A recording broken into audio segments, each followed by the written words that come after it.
Hey, hey, hey, xin chào Dennis, tân Hiệp Nhung. Mình là Ninh Tito, người kể chuyện ẩm thực. Ngày hôm nay rất vui khi có mặt tại đây để có thể chia sẻ với mọi người một cái chủ đề có lẽ rằng là khá là hiếm thấy ở Dennis. Miếng ăn. Nói đến miếng ăn, ok, cái gì chúng ta phải trả giá cho miếng ăn đúng không? Tuy nhiên thì cái giá của miếng ăn là gì? Trước khi tìm hiểu câu trả lời cho cái chủ đề này, trước tiên thì xin phép Ninh có thể hỏi khán giả ở dưới. Chúng ta đang ở trong một chương trình có chủ đề là 1 giờ 59 phút, tạm gọi là rạng sáng. Thì ở đây có bạn nào hay là cú đêm không ạ? Có thể giơ tay cho Ninh biết không ạ? Wow, rất nhiều cánh tay. Vậy thì với những bạn vừa giơ tay xong, có bạn nào hay bị đói đêm không? Cười là có hay không ạ? Rồi. Vậy thì Ninh có niềm tin là chúng ta có thể bắt đầu cuộc trò chuyện ngày hôm nay. Cái giá của một miếng ăn. Đêm đêm các bạn chuẩn bị đi ngủ rồi hoặc đang làm việc tự dưng cầm vào cái điện thoại lướt. Vô tình hay cố ý tự dưng có những cái clip về đồ ăn, về ẩm thực hiện lên. Wow, cái hamburger này nó bóng mượt, nó ngon quá. Cắn xong rồi sốt chảy ra này. Xong rồi có những cái miếng gà rán vàng ươm, giòn rụm. Đấy, cắn đọc. Hay tự dưng vô tình lướt phải clip của ông Nitito. Ông ấy đang ngồi hút mì sụp mì cay. Tự dưng đói. Tôi có muốn đói đâu, tự dưng đói. Và rất là nhiều các cái bình luận của mọi người và clip của Ninh hay được nhiều clip ẩm thực khác, đó chính là tự dưng đêm hôm va phải cái clip này cảm giác bị tra tấn quá, dạ dày tự dưng nó sôi sục lên. Nhưng mà mọi người biết không, khoa học đã chứng minh và nhiều người cũng tự chứng minh, đó chính là cái khoảnh khắc 1 giờ 59 phút rạng sáng là cái thời điểm mà chúng ta chuyển giao giữa đêm và ngày. Cái thời điểm đấy con người ta không tỉnh táo lắm đâu, nhưng lúc đấy người ta rất là chân thật đối mặt với cảm xúc của mình, trong đó là những cơn thèm.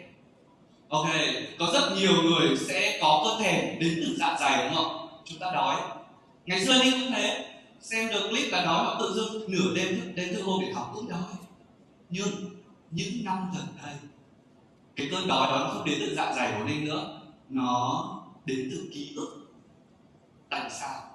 Lúc đấy Ninh thèm một cái cảm giác khi mà mình được cắn vào một miếng đồ ăn nào đó, và lúc đấy mọi giác quan của mình nó như khựng lại để mình cảm nhận cái hương vị. Mình cảm thấy nó wow, mình cảm thấy hạnh phúc quá, tự dưng đang đói được một cái miếng ăn như thế này.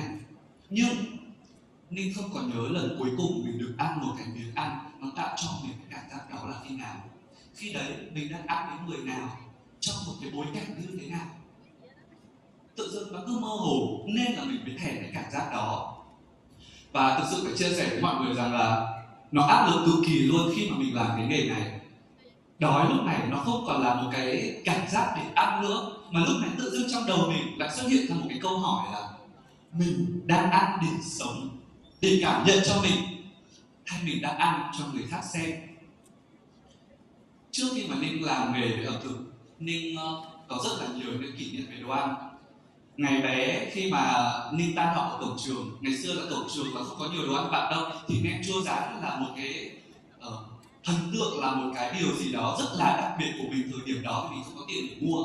Thì một cái hôm này bố mình đợi mình ở cổng trường tan học, đưa cho mình 2 cây nem chua rán, và hôm nay bố mình mua cho mình đồ ăn vặt. Lần đầu tiên mình ăn vặt cổng trường, cắn miếng đầu sai ngon, chua ngon thế nào. Thế là dọc đường từ trường về nhà, mình có 2 cây mà mình ăn rẻ có 1 cây thôi. Mình ăn rẻ quẩy ngon quá, tận hưởng. Về nhà mình cất cây đấy lên kệ, xong rồi để tí nữa thay đồ, xong mình xuống bố mình ăn mất. Thế là mình khóc. Trời ơi, sao bố lại ăn của con? Bố tưởng là con không thích nên là bố ăn mất.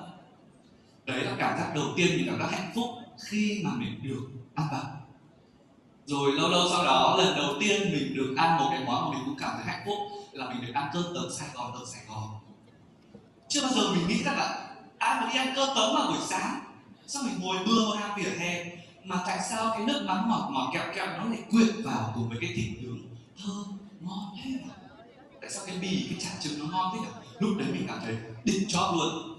Thế rồi khi mà mình bắt đầu làm nghề, những cái cảm xúc đấy nó dần mai một. Bởi vì lúc này đồ ăn mình không còn tự cảm nhận nữa, và trước mặt mình là cái máy quay và rất nhiều những người đang xem trước màn hình. Mình phải thể hiện ra sao? Thì thực sự với mình, khi mà mình tự đặt một cái câu hỏi này với nhiều người, tại sao bảo miếng ăn thì bình thường cho vào bụng là sao, nhưng tại sao mình lại triết lý như vậy?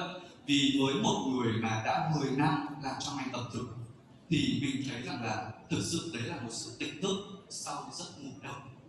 Đây là một bài hát. Và có một cái câu mà triết gia Roland Barthes đã từng nói: ẩm thực là ngôn ngữ thứ hai của ký ức.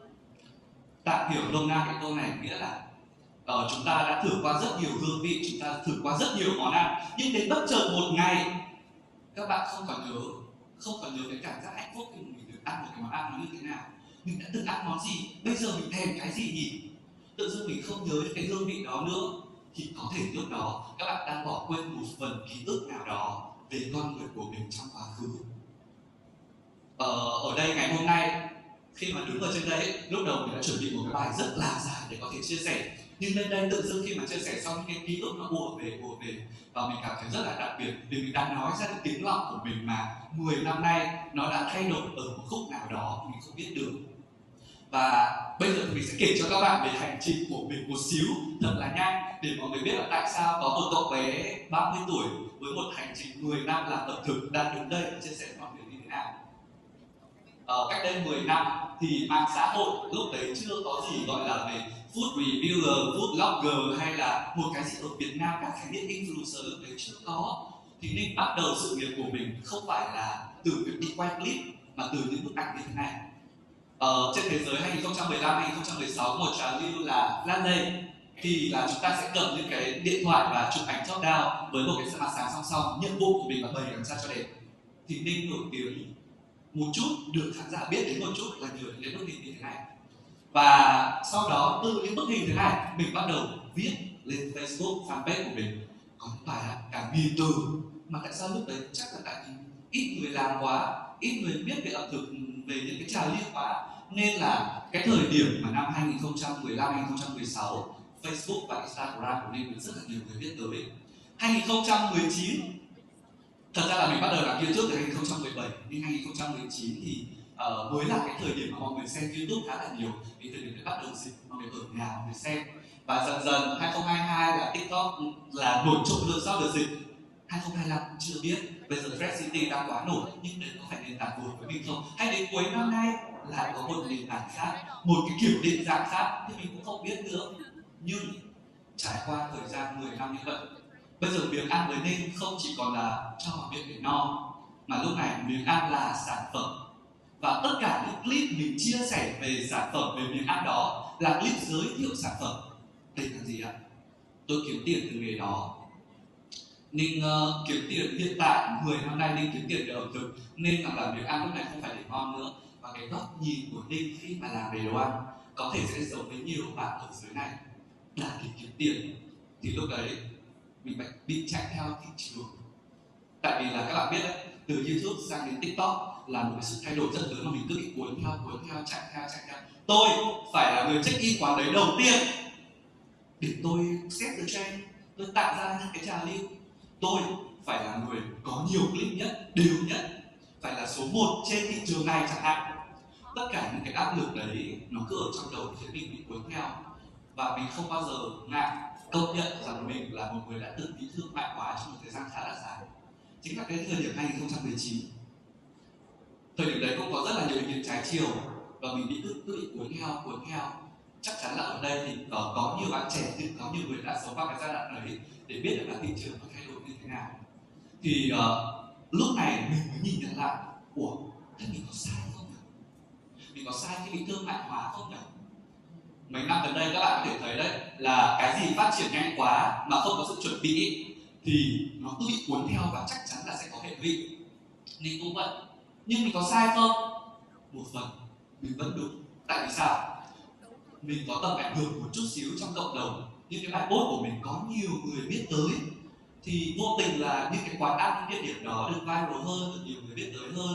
Nên đã có những cái trường hợp kiểu như là một quán bún này ngày hôm trước mình quay, hôm sau hot, và sau đấy là từ một cái quán bún nhỏ xíu ở trong ngõ bây giờ có 10 mấy cơ sở ở khắp cả nước rồi, thì mình cũng góp một phần nào đó vào sự lan tỏa giúp họ. Hay như trường hợp có một bà cụ khổ ơi là khổ, nghèo, xong rồi kiểu bán trẻ có 10 cam tốt thôi, rất là đầy đặn, mình đi quay, sau đó mình chia sẻ lại cho mọi người. Đến thời điểm này đã tầm 3 năm rồi, vẫn có những người mới, các bạn trẻ đến quay để giúp cụ, ủng hộ cụ, cũng như là tự làm content cho chính mình. Thì mình cũng đúng một phần nào đấy chứ, đúng không? Đó, tuy nhiên thì cái gì viral nhanh quá cũng sẽ có cái hệ lụy của nó, như lúc nãy mình đã nói. Nhiều khi chúng ta không nhìn thấy hệ lụy đó luôn đâu. Một quán hot dần dần mọi người chỉ biết vậy thôi, nhưng song song với cái sự phát triển luôn có những cái sự ngấm ngầm biến mất, đôi khi đó là những điều tốt. Ở đây đã bạn nào từng nghe đến cụm từ bánh mì dân tổ có thể giơ tay cho mình biết đúng không ạ? Cũng có khá nhiều cánh tay. Dân tổ, Ninh muốn quay trở lại thời điểm 2019 một chút. Đó chính là hôm đấy rất là bất ngờ, mình đi quay một cái quán mà đã có rất là nhiều đối tượng khán giả, không phải đối tượng khán giả, khách hàng quen thuộc. Và quán đấy bán vào thời điểm 1 giờ 59 phút, là thời điểm rạng sáng, người ta ở Hà Nội hay gọi cụm từ là dân tổ. Thì vô tình ngày hôm đấy mình đi quay 2 giờ, 5 giờ về dựng, xong rồi 10 giờ lên clip luôn. Clip đấy trong chưa đầy 20 ngày lên được 1 triệu view, và đấy là một thành quả rất là lớn với mình. Lúc đấy mình vui chứ. Tôi có một clip viral, tôi rất là hoành tráng khi giới thiệu được clip này đến mọi người và mọi người biết đến. Sau đấy thì có rất nhiều các bạn khác cũng đi review quán đó, cũng cover lại cái món đó, tự làm tại nhà, và nhiều quán cũng mở khắp cả nước bánh mì dân tổ. Nhưng quay trở lại cái quán bánh mì dân tổ đó thì sao? Quán đông nhanh quá, người xếp hàng đã đông, nay còn đông hơn, xe máy để tràn đường. Nói chuyện rất là mất trật tự vào buổi đêm, bắt đầu kiến nghị lên dân phường. Quán này là bây giờ là mất trật tự, làm ảnh hưởng đến tất cả khu phố chung. Dân phường đến gọi là di chuyển quán cho bạn đó nữa. Và khi mà quán đông quá thì cái chất lượng phục vụ nó cũng không còn được tốt như ngày xưa. Thế là quán đấy chỉ có 1 năm sau, 1 năm rưỡi là đã không còn thấy đông nữa. Họ chui vào, họ ra một cái chỗ để bán và rất là ít khách đến, trong khi trước đây họ cũng rất là hot. Thì lúc đấy mình quay trở lại câu hỏi của mình, lúc trước mình vui có đúng hay không? Mình đang giúp họ hay mình đang làm một điều gì có lỗi hay không? Nhưng mà thật sự thì phải nói rằng là khi mà món ăn nó được trở thành một cái nội dung ấy, thì chắc chắn là người ta sẽ luôn luôn đem nó lên bàn cân để mà người ta soi xét, người ta chấm điểm, người ta so sánh. Nhưng thực sự thì ẩm thực sinh ra đời có phải là để so sánh không? Không. Ẩm thực sinh ra đời trước hết ok để no, để giúp người ta có thể no bụng, nhưng chứa ẩn trong ẩm thực nó là cả những câu chuyện, nó là những nét văn hóa, nó là con người của từng vùng đất. Nhiều bạn ăn ở đây sẽ bảo quán này có ngon đâu, tôi ăn tôi thấy hợp vị đâu, nhưng mà tại sao vẫn đông, vẫn tồn tại 3 năm nay? Tại vì những người ngồi trong quán đó, người ta không ăn vì người ta cảm thấy món đấy là món ngon nhất, quán đấy là quán ngon nhất trên đời, mà người ta ăn để người ta cảm giác người ta đang sống trong cái không gian đó, trong những cái trải nghiệm trước đây người ta đã có, hay là người ta đang tưởng tượng về những cái hương vị tuổi thơ của họ, nên là quán này vẫn đông. Nên là để mà nói đúng hay sai ở trong ẩm thực nó là vô vàn. Ninh nhận ra được điều đấy và Ninh thấy rất trân trọng điều đấy, nên là bản thân của Ninh luôn luôn được gọi một cái tên là hoa hậu thân thiện. Tại vì sao? Tại vì là mình luôn luôn muốn làm những content viral, nhưng mình chỉ làm những quán ngon thôi. Mình thích thì mình mới quay ngay quán đấy, còn những quán không ngon mình đã có một cái bộ lọc từ đầu. Ninh tin nhiều bạn làm content ẩm thực cũng thế, bộ lọc từ đầu là tôi không đưa lên. Thế mà để viral, có những giai đoạn mạng xã hội các bạn thấy khoảng 3 năm trước đây phải chê thì mới hot trên TikTok là bao nhiêu lên content bao nhiêu lên content kiểu quay cái góc khuất của quán đưa lên thì mới hot. Có nhiều người chọn viral theo cách đó thì thật ra cũng không thể trách được, vì là mạng xã hội mà, vì đồ ăn mà, vì khẩu vị mà, mỗi người sẽ có một cái cạnh khác nhau. Thành ra là nó đang ở cái giai đoạn quá độ khi mà có quá nhiều người làm content ẩm thực. Đây, các bạn nhìn những cái gương mặt này. Wow, tôi đang ăn mì đen ngon chưa?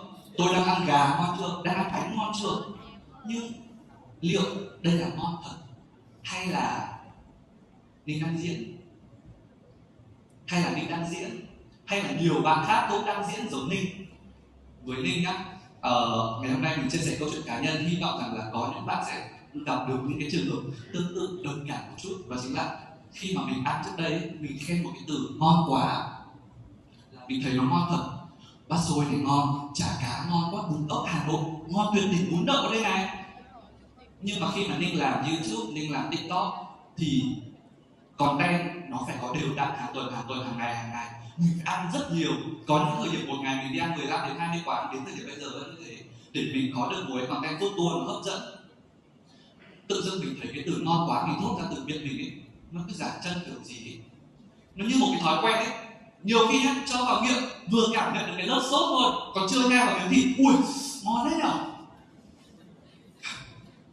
Đấy, mọi người cười nhưng thật ra với mình thì nó là một cái nỗi đau vì nó hơi giả chân và mình không còn tin vào những cái content kiểu như mình làm nữa. Thế là có một cái giai đoạn mình phải dừng lại để mình tìm lại cảm hứng về đồ ăn. Trời ơi, tại sao ăn đồ ăn ngon quá trong khi mình đâu thấy ngon thì người ta cũng sẽ cảm nhận được điều đấy. Người xem luôn luôn biết, người ta thông minh lắm. Nhất là thời điểm hiện tại có quá nhiều content để xem. Thì mình chậm lại vào năm 2023. Nhiều người sẽ thấy Ninh biến mất ở đâu đó và TikTok bắt đầu phát triển nhiều, bạn các thế hệ Gen Z phát triển hơn. Tuy nhiên cái thời điểm đó mình làm gì? Mình có dừng nghề không? Mình không. Cái góc nhìn của Ninh ấy, lúc đấy Ninh dừng lại một xíu, Ninh ăn chậm hơn, Ninh ăn những cái món mà mình muốn. Ninh tìm đến những người mà mình thực sự muốn ngồi cùng, như là bạn bè, như là gia đình, chứ không phải là cái máy quay. Và dần dần thì mình bắt đầu có lại cái cảm hứng đó, ăn chậm nhai kỹ, cảm nhận rõ hương vị, học về cái hương vị đấy mình phải miêu tả nó như thế nào. Trước đây cũng ôi ngon quá, bây giờ thì ngon như thế nào, vị ra sao, độ đậm như thế nào, chế biến ra sao đó, phân tích kỹ hơn và tìm hiểu những cái câu chuyện đằng sau cái miếng ăn đó. Thì từ đang mất hứng, không muốn ăn uống, bây giờ tự dưng mình có lại cảm hứng và mình cảm thấy rất là tuyệt vời. Thế nên Ninh đang ở trong một cái hành trình mà tìm lại được cái cảm hứng của mình. Ninh cũng muốn hỏi các bạn đó chính là lần cuối cùng ăn một món thật sự khiến mình cảm động là khi nào? Câu hỏi này không phải là đặt riêng cho Ninh mà Ninh muốn hỏi tất cả mọi người. Bởi vì một món ăn ấy, cái giá trị của nó không dừng lại ở cái việc là giá tiền bao nhiêu, nó không dừng lại ở câu chuyện là có ngon hay không, mà nó có chạm đến trái tim của người hay không. Khi ăn cái miếng ăn đó, các bạn học sinh có nhớ về những cái miếng mì của cái đêm ôn thi hay không, hay là những cái điều gì khác. Mình đi qua một nơi mình thấy mùi, mình còn nhớ cái hương vị ngày xưa tuổi thơ mình hay không. Đây là một cái điều mà có lẽ là không lớn lao gì cả, nó nhỏ bé, nhưng mình mong rằng nó là những cái gì giữ lại phần người trong cơ thể của mình. Món ăn mình ăn hàng ngày, hãy cố gắng để mà mình có thể sống thật là chính mình. Như Linh hiện tại, Linh tự hào về điều đó. Cảm ơn mọi người đã lắng nghe.